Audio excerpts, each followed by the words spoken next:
ಶ್ರೀ ಸಿದ್ಧಾಂತ ಶಿಖಾಮಣಿಯ ಒಂದು ವಿಚಾರಗಳನ್ನ ನಮ್ಗೆಲ್ಲ ತಿಳಿಸ್ಕೊಡ್ಬೇಕಂತ ಹೇಳಿ ಅವರಲ್ಲಿ ವಿದ್ಯೆ ಹಾಕೋತೀನಿ. ಅದಕ್ಕಿಂತ ಮೊದಲು ಗೌರಮ್ಮ ಅವರು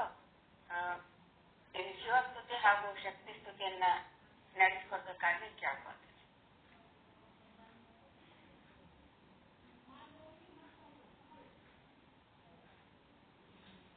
ಗೌರಮ್ಮನೇ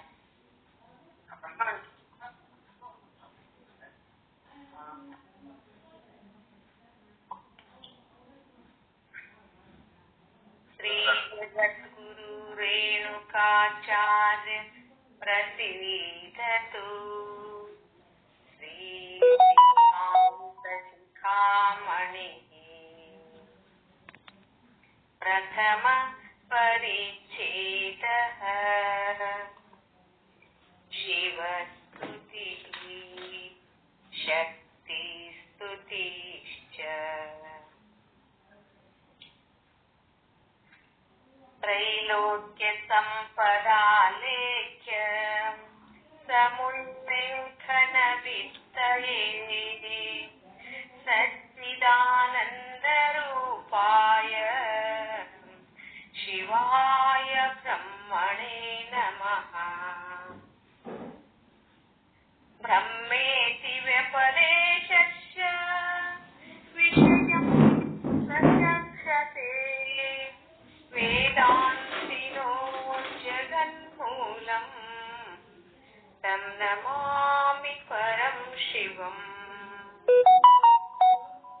ಯಜ್ಞೋರ್ನಿಬುದ್ಬುಧಾಭಾಸಃ ಷಟ್ತ್ರಿಂಶತತ್ವಸಂಚಯಃ ನಿರ್ಮಲಂ ಶಿವನಾಮಾನಂ ತಂ ವಂದೇ ಚಿನ್ಮಯ.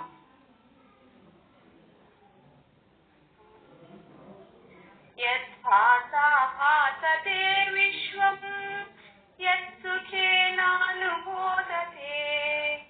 ನಮಸ್ತಸ್ಮೈ ಗುಣಾತೀತ ವಿಭವಾಯ ಪರಾತ್ಮನೇ.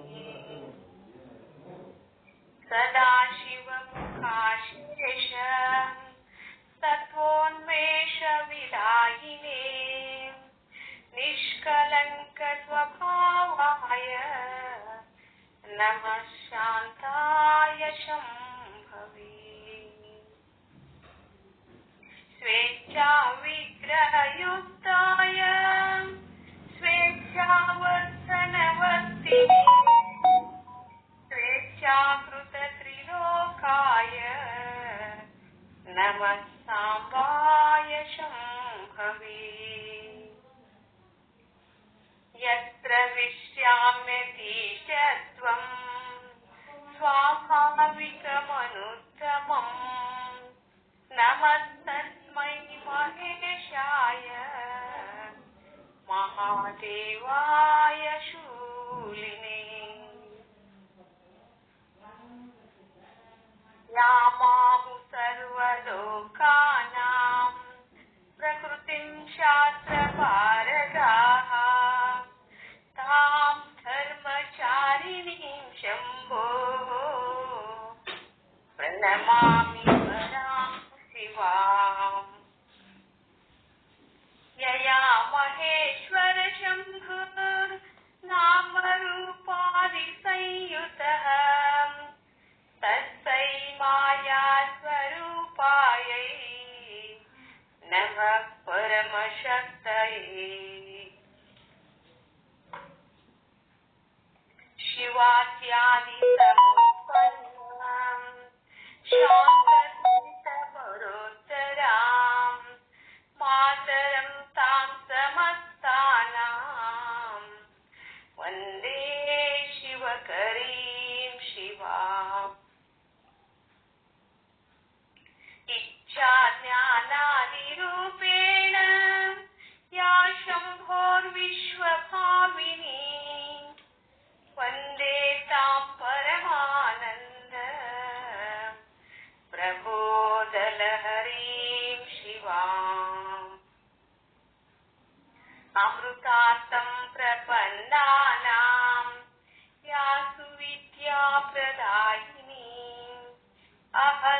ಪುರುಷಮಹಂ ವಂದೇ ತಾಮೀಶಾನಮನೋರಮಾಂ ಇತಿ ಶಿವಸ್ತುತಿ ಶಕ್ತಿಸ್ತುತಿ ಪರಿಸಮಾಪ್ತಂ. सद्गुरु पंडित पीताम्बर जी महाराज की जय. सद्गुरु श्री साधु निश्चल दास जी महाराज की जय. सद्गुरु श्री शरणबसव स्वामी जी महाराज की जय. जय मंगलम जय नमः पार्वती पति शिवार महादेव. ಎಲ್ಲರಿಗೂ ಶರಣು ಶರಣ. ಇದುವರೆಗೆ ಶಿವಸ್ತುತಿ ಹಾಗೂ ಶಕ್ತಿ ಸ್ತುತಿಯನ್ನು ಸುಂದರವಾಗಿ ನಡೆಸಿಕೊಟ್ಟ ಶುದ್ಧ ಬ್ರಹ್ಮಿಣಿ ಗೌರಮ್ಮತಾಯಿಯವರಿಗೆ ಅನಂತ ಧನ್ಯವಾದಗಳು. ಇನ್ನು ಮುಂದೆ ಸದ್ಗುರು ತಮ್ಮ ಬೋಧನೆಯನ್ನು ಬೋಧಿಸಬೇಕಾಗಿ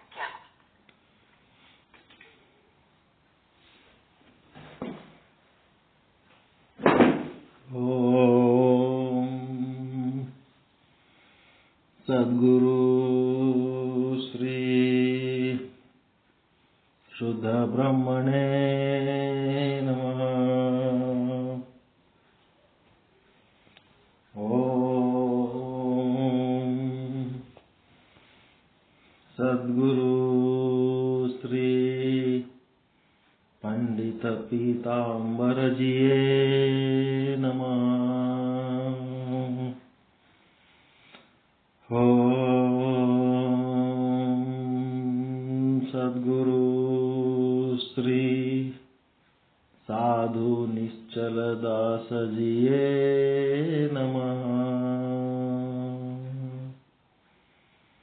समस्त ಶುದ್ಧ ಬ್ರಹ್ಮ ಸ್ವರೂಪರಲ್ಲಿ ಅನಂತ ಅನಂತ ಪ್ರಣಾಮಗಳು. ಶ್ರೀಮದ್ ಸಿದ್ಧಾಂತ ಶಿಖಾಮಣಿ ಪರಮ ಪೂಜ್ಯ ಶ್ರೀ ಮಲ್ಲಿಕಾರ್ಜುನ ಶಿವಯೋಗಿಗಳ ಪ್ರವಚನ ಸಾರ ಸಂಗ್ರಹ ಶ್ರೀ ಸಿದ್ದೇಶ್ವರ ಸ್ವಾಮೀಜಿಯವರು ಅದನ್ನು ಸಂಗ್ರಹಿಸಿದ್ದಾರೆ. ಪ್ರಕಟ ಮಾಡಿದವರು ಜಗದ್ಗುರು ಶ್ರೀ ಶಿವರಾತ್ರೀಶ್ವರ ಗ್ರಂಥಮಾಲೆ ಮೈಸೂರು. ಇದು ರೇಣುಕಾಚಾರ್ಯ ಆದಿ ಜಗದ್ಗುರು ರೇಣುಕಾಚಾರ್ಯ ಮತ್ತು ಅಗಸ್ತ್ಯ ಮಹರ್ಷಿಗಳ ಸಂವಾದ. ಆ ಸಂವಾದವನ್ನು ಸಂಗ್ರಹ ಮಾಡಿದವರು ಶಿವಯೋಗಿ ಶಿವಾಚಾರ್ಯರು. ಆ ಶಿವಯೋಗಿ ಶಿವಾಚಾರ್ಯರು ಆರಂಭದಲ್ಲಿ ಶಿವಸ್ತುತಿ ಮಾಡಿದ್ದಾರೆ, ಆಮೇಲೆ ಶಕ್ತಿ ಸ್ತುತಿ ಮಾಡಿದ್ದಾರೆ.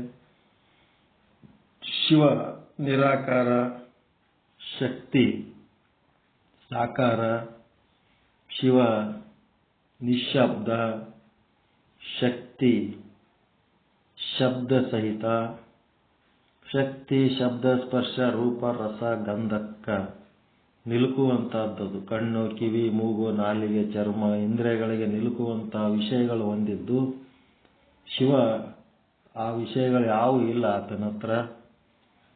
ಶಕ್ತಿಯಲ್ಲಿ ಏನದಪ್ಪ ಅಂದ್ರೆ 3 ಗುಣಗಳದವ, ಸತ್ವ ರಜ ತಮ ಅಂತ.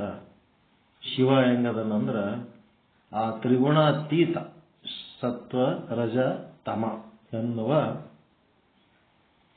ಗುಣಗಳು ಆತನಲ್ಲಿ ಇಲ್ಲ, ಅವನು ತ್ರಿಗುಣಾತೀತ. ಇಲ್ಲಿ ತನಕ ನಾವು ವೇದಾಂತ ಸಿದ್ಧಾಂತದಲ್ಲಿ ವಿಚಾರ ಸಾಗರದ ಹಾಗೆ ಶ್ರೀ ಗುರು ನಮ್ಮ ಮಹಾಲಿಂಗಪುರದ ಸಹಜಾನಂದ ಶ್ರೀಗಳು ಹೇಳುವ ಹಾಗೆ ಏನದಪ್ಪ ಅಂದ್ರೆ ಬ್ರಹ್ಮ ಶಿವ ಮತ್ತು ಅವನಲ್ಲಿರುವ ಮೂಲ ಪ್ರಕೃತಿ ಹೆಂಗದಂತಂದ್ರ ಆತನ ಹಣಿ ಮೇಲೆ ಹಚ್ಚಿದ ಟಿಕಳಿ ಇದ್ದಂಗ ಅದ, ಒಂದು ತಿಲಕ ಇದ್ದಂಗ ಅದ ಅಂತ. ಆ ತಿಲಕ ಹಣಿ ಮೇಲೆ ಆದ, ಆ ತಿಲಕ ಇದ್ರೇನು ಅದಕ್ಕೇನು ವಾಜ್ಯ ಆಗಲ್ಲ, ತಿಲಕ ಇಲ್ಲ ಅಂದ್ರೂ ಬ್ರಹ್ಮಗೇನು ಸಮಸ್ಯೆ ಇಲ್ಲ. ಬ್ರಹ್ಮ ಹೆಂಗಿರ್ಬೇಕು ಹಂಗೆ ಅದ. ಈಗ ರೇಖಿದಾಗ ಏನ್ ಹೇಳಿದ್ರಲ್ಲಿ, ಪ್ರಕೃತಿ ಹೆಂಗದ ಬ್ರಹ್ಮ ಹೆಂಗದ ಅಂತ ಹೆಂಗ್ ಹೇಳಿದ್ರಿ, ಗ್ರಹಣ ಮಾಡಿರ 2% ಅದ ಅಂತ ಹೇಳಿದ್ರು ಅವ್ರು. ಹೌದಾ ಇಲ್ಲ? ಪ್ರಕಟ ಆದ ಬ್ರಹ್ಮಾಂಡ ಎಷ್ಟದ? 2% ಆದ. 98% ನಿರಾಕಾರ ಆದ ಅಂತ ಹೇಳಿದ್ರು. ಕೇಳಿರ ಇಲ್ಲ ಮಾತ? 2% ಆದ.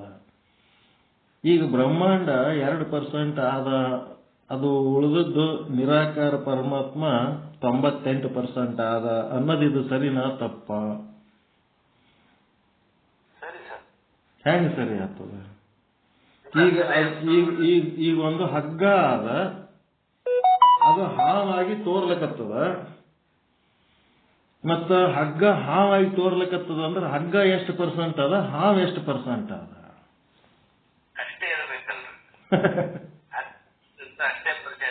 ಹಗ್ಗ 100% ಅದು. ಬ್ರಹ್ಮನೊಳಗೆ 2% ಕಡಿಮೆ ಆಗಂಗೇ ಇಲ್ಲ. ತನ್ನ ಮೂಲ ಸ್ವರೂಪದಲ್ಲಿ ಏನೂ ವ್ಯತ್ಯಾಸ ಆಗಲಾರದೆ ಅನ್ಯ ರೂಪವಾಗಿ ತೋರಿಸೋದಲ್ಲ. ಅದಕ್ಕೆ ಏನಂತಾರೆ? ಬ್ರಹ್ಮದ ವಿವರ್ತ ಅಂತಾರೆ. ವಿವರ್ತ. ಅದಕ್ಕೆ 2% 98% ಅಂತೇಳಿ ನಾವು ಆಕಾರ ನಿರಾಕಾರ ಮಾಡಿ ಹೇಳಕ್ ಬರಂಗಿಲ್ಲ. ನಿರಾಕಾರ 100% ಆದ. ಆಕಾರ ಎಷ್ಟು % ಆದ ಅಂದ್ರೆ ಅದನ್ನು 2% ಅಂತ ನೀವು ಹೇಳ್ಬೋದು. ಆದ್ರೆ 100% ಅದು ನಿರಾಕಾರ ಇರೋದೆ, ಅದರೊಳಗೆ ಏನು ಕಡಿಮೆ ಆಗಂಗಿಲ್ಲ. ಅದು ಅವ್ಯಯ. ಅದು ತೆಗೆದ್ರೆ ಖರ್ಚಾಗಂಗಿಲ್ಲ, ಅದ್ರಾಗ ಏನಾರ ಹೋಗಿ ಸೇರಿದ್ರೆ ಹೆಚ್ಚಾಗಂಗಿಲ್ಲ. ಅವ್ಯಯ. ಈಗ ಸಮುದ್ರದ ನೋಡ್ರಿ, ಈಗ ನಿಮ್ಮ ಮನೆಯೊಳಗ ನಳ ಬರ್ಬೇಕಾದ್ರೆ ಒಂದು 15-20 ನಿಮಿಷ, ಅರ್ಧ ತಾಸ ನಳ ಬತ್ತು ಅಂತಂದ್ರೆ ಸಾಕು. ಒಂದು 2 ತಾಸು ನಳ ಬತ್ತಂದ್ರೆ ಏನ್ ಮಾಡ್ತೀರಿ? ಆ ನೀರು ತಗೊಂಡು ಎಲ್ಲಿ ತುಂಬ್ಕೊತೀರಿ? ಎಲ್ಲ ಓಸು ಮನೇನು ಹಾಂಡೆ ಬಾಂಡೆ ಎಲ್ಲ ತುಂಬಿದ ಮೇಲೆ ಎಲ್ಲಿ ಹಾಕೋತೀರಿ? ಹೆಚ್ಚಾಗ್ತದ. ನಳ ಬಂದರೆ ಮಾಡ್ತೀರಿ, ಅಲ್ಲಿ ಟ್ಯಾಪ್ ಏನು ಬಂದ್ ಮಾಡ್ಲಕ್ಕಿಲ್ಲ ಅಂದ್ರೆ ಗಟಾರಿ ಬಿಟ್ಬಿಡ್ತೀರಿ. ನಾವರ ಏನ್ ಮಾಡಮಂತ. ಆದ್ರ ಅದು ಏನು ಸ್ಥಿತಿ? ವ್ಯಯ. ಅದು ಹೆಚ್ಚು ಕಡಿಮೆ ಆಗ್ತದ ಅದರಾಗ. ಆದ್ರ ಈ ನದಿಗಳು ಒಂದು ಸಮುದ್ರದೊಳಗ ನಳ ಅಲ್ಲ, ನದಿ, ದೊಡ್ಡ ನದಿನೇ ಹೋಗಿ 24 ತಾಸು ಸಮುದ್ರದಾಗ ನೀರು ತುಂಬುತ್ತವು. ಅಷ್ಟೊಂದು ನೀರು ತುಂಬಿದ್ರೆ ಸಮುದ್ರ ಏನಾರೇ ತುಂಬಿ ಹರಿದದೇನದು? ಅದು ಹೆಂಗದ? ಹಂಗೆ ಇರ್ತದಲ್ಲ. ಮತ್ತ ಆಕಾಶ ತುಂಬ ಅದರದೇ ತೆರೆಗಳ ಮೂಲಕ ಆವಿಗಳು ಮೇಲೆ ಹೋಗಿ ಇಡೀ ಆಕಾಶ ತುಂಬ ಸಮುದ್ರ ನೀರಿಂದೇ ಆವಿ ಇರ್ತದೆ. ಅದು ಆವಿಯಾಗಿ ಅಷ್ಟೊಂದು ನೀರು ಹೋದ್ರೆ ಸಮುದ್ರದಾಗ ನೀರಿನ ಪ್ರಮಾಣ ಏನಾರ ಕಡಿಮೆ ಆಗಿದೇನು? ಹೆಚ್ಚು ಆಗಲ್ಲ, ಕಡಿಮೆ ಆಗಲ್ಲ. ಪ್ರಕೃತಿ ಹಂಗದ. ಸಮುದ್ರದಾಗ ಎಷ್ಟು ಆವಿ ಆದ್ರೂ ಅದಕ್ಕೆ ಏನ್ ತೊಂದರೆ ಇಲ್ಲ. ಎಷ್ಟು ಬಂದು ನೀರು ಸೇರಿದ್ರು ಅದಕ್ಕೆ ಅವ್ಯಯ. ಹಂಗ ಬ್ರಹ್ಮ ಎಂದು ಅವನಿಗೆ 98% 50% ಏನಾರ ಹೇಳಕ್ಕೆ ಬರಂಗಿಲ್ಲ. ಆತ ಯಾವಾಗಲೂ 100%. ಅವನು ಏನ್ ಮಾಡ್ತಾನ? ಪ್ರಕೃತಿಯನ್ನ ಹಾವು, ಹಗ್ಗದಿಂದ ಹಾವು ಹೆಂಗ ತೋರಿ ಬರ್ತದ ಹಂಗ ಪ್ರಕೃತಿಯನ್ನ ತನ್ನಿಂದ ಒಂದು ಭಿನ್ನವಾಗಿ ಒಂದು ರೂಪ ಮಾಡಿ ತೋರಿಸ್ತಾನೆ. ತಾನು ನಿರಾಕಾರ ಇತ್ತು ಒಂದು ಆಕಾರ ಮಾಡಿ ಪ್ರಕಟ ಆಗ್ತಾನ. ಅವ ಆಕಾರ ಆಗಿ ಪ್ರಕಟ ಆದ್ರೂ, ಹಾವು ಪ್ರಕಟ ಆದ್ರೂ ಹಗ್ಗದಾಗ ಏನು ಫರಕ್ ಬೀಳಂಗಿಲ್ಲ. ಹಾವು ಕಾಣೋದಕ್ಕಿಂತ ಮೊದಲು ಹಗ್ಗ ಅಷ್ಟೇ ಇತ್ತು. ಹಾವು ಕಾಣುವಾಗಲೂ ಹಗ್ಗ ಅಷ್ಟೇ ಅದ. ಹಾವು ಕಾಣೋದು ಬೆಳಕು ಮಾಡಿದ್ಮೇಲೆ ಹೋದ್ಮೇಲೂ ಹಗ್ಗ ಅಷ್ಟೇ ಅದ. ಹಗ್ಗ ಹೆಂಗಿರ್ಬೇಕು ಹಂಗೆ ಅದ. ಹಗ್ಗದಾಗ ಏನೇನು ವ್ಯತ್ಯಾಸ ಇಲ್ಲ. ಅದಕ್ಕೆ ಬ್ರಹ್ಮನ ವಿಷಯ ಯಾವಾಗ ಮಾತಾಡ್ತೀವಿ ಅಂತಂದ್ಮೇಲೆ ಅವನ ವಿವರ್ತವನ್ನೇ ಹೇಳಬೇಕು. ಬ್ರಹ್ಮಾಂಡದ ವಿಷಯ ಮಾತನಾಡುವಾಗ ಏನ್ ಮಾಡ್ಬೇಕು? ಅದ್ರಾಗ ಹೆಚ್ಚು ಕಡಿಮೆ ಆಗ್ತದೆ, ಅದ್ರಾಗ ಏನು ವ್ಯತ್ಯಾಸ. ಈ ನಿರಾಕಾರ ಪರಮಾತ್ಮ ಅಂತ ಅಂದ ಕೂಡ್ಲೇನೆ ಅದು ಬ್ರಹ್ಮನ ವಿಷಯ. ಅದ್ರೊಳಗೆ ಹೆಚ್ಚು ಕಡಿಮೆ ಆಗಂಗಿಲ್ಲ. ಅದು 100% ಆಲ್ವೇಸ್. ಅದಕ್ಕೆ ಇಲ್ಲೇನಾಗ್ಯದ? ಅದನ್ನ ಮಿಥ್ಯಾ ಮಿಥ್ಯಾ ಮಿಥ್ಯಾ ಅನ್ಕೋತ ಬಂದ್ರು. ಪ್ರಕೃತಿ ಅನ್ನೋದೊಂದು ಮಿಥ್ಯಾ, ಹಾವು ಅನ್ನೋದೊಂದು ಮಿಥ್ಯಾ ಅನ್ಕೋತ ಬಂದ್ರು. ಆದ್ರೆ ಇಲ್ಲಿ ಏನದ? ಸಿದ್ಧಾಂತ ಶಿಖಾಮಣಿ ಒಳಗ ಅಥವಾ ಶಕ್ತಿ ವಿಶಿಷ್ಟಾದ್ವೈತ ಸಿದ್ಧಾಂತದೊಳಗ ಅಥವಾ ಎಲ್ಲಿ ವಚನ ಸಾಹಿತ್ಯದೊಳಗ ಈ ಸತ್ಯನೇ 2 ಭಾಗ ಮಾಡಿದ್ರು ಅವರು. ಎರಡು ಭಾಗ ಮಾಡಿದರು. ಒಂದು ತೋರದ ಅಡಗದ ಸತ್ಯ, ಇನ್ನು ಒಂದು ತೋರುವ ಅಡಗುವ ಸತ್ಯ. ಫೌಂಡೇಶನ್ ವಾಕ್ಯ ಅದು, ಚಂದ ತಿಳ್ಕೋಬೇಕು. ತೋರುವ ಅಡಗುವುದಕ್ಕೂ ಸತ್ಯನೇ ಅನ್ಬೇಕು, ಅದು ಮಿಥ್ಯ ಅಲ್ಲ. ಯಾಕಂದ್ರೆ ಅದು ಪರಿಣಾಮ ಸುಖ ದುಃಖ ಕೊಡ್ಲಿಕ್ಕತ್ತದ ಇಲ್ಲ, ಅನುಭವಿಸ್ಲಿಕ್ಕತ್ತೀವ ಇಲ್ಲ, ಅದಕ್ಕೆ ಮಿಥ್ಯ ಅಂತ ಹೆಂಗ ಅಂತೀರಿ? ಅದನ್ನು ಸತ್ಯನೇ ಆದ್ರೆ ತೋರಿ ಅಡಗುವ ಸತ್ಯ. ಸಂಸಾರ ತೋರುವ ಅಡಗುವ ಸತ್ಯ, ಬ್ರಹ್ಮಾಂಡ ತೋರುವ ಅಡಗುವ ಸತ್ಯ, ಪಿಂಡಾಂಡ ತೋರುವ ಅಡಗುವ ಸತ್ಯ, ಜಗತ್ತು ತೋರುವ ಅಡಗುವ ಸತ್ಯ. ಅದಕ್ಕೆ ಪ್ರಕೃತಿ ಅಂತಾರೆ. ಅವ್ರೇನಂದ್ರು ಅದ್ವೈತಿಗಳು ಮಾಯೆ ಅಂದು ಆ ಮಾಯೆಗೆ ಏನ್ ಮಾಡಿದ್ರು? ಧಿಕ್ಕಾರ ಪೂರ್ವಕವಾಗಿ ತಿರಸ್ಕಾರ ಮಾಡಿದ್ರು. ಧಿಕ್ಕಾರ ಪೂರ್ವಕವಾಗಿ ತಿರಸ್ಕಾರ ಮಾಡಿದ್ರು.